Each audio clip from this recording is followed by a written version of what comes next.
Assalamu alaikum wa rahmatullahi ta'ala wa barakatuhu. E bandiraɓe sehilaɓe jangiyankoɓe en garti e windande men hande noon eɗen janga ɗa koyngal.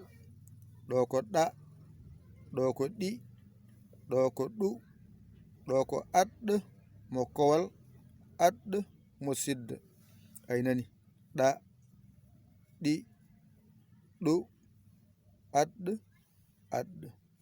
Ɗo ko ɗan, ɗo ko ɗin, ɗo ko ɗun. Ay ɗan, ɗin, ɗun. Ɗo ko ɗa, ɗo ko ɗi, ɗo ko ɗu, ɗo ko ɗi.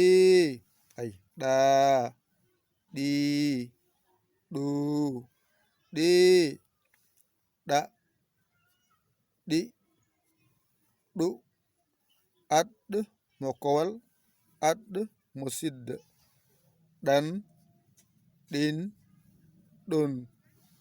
Ɗa, ɗi, ɗu, ɗi.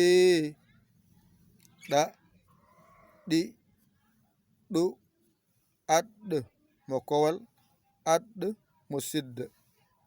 Ɗan, ɗin, ɗun. Poɗa. Ɗa, ɗi, ɗu, ɗi. Ɗa, ɗa, ɗi, ɗi, ɗu, ɗu. Aɗɗ, aɗɗ, aɗɗ, aɗɗ.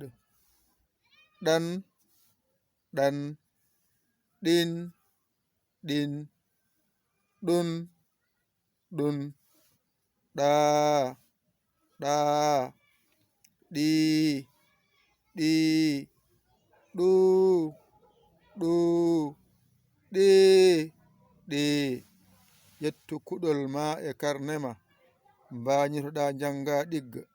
A hoolaki hoorema ƴeewa camorɗo mo ɗakkoɗa sara makko o walluma ha jiita lawol.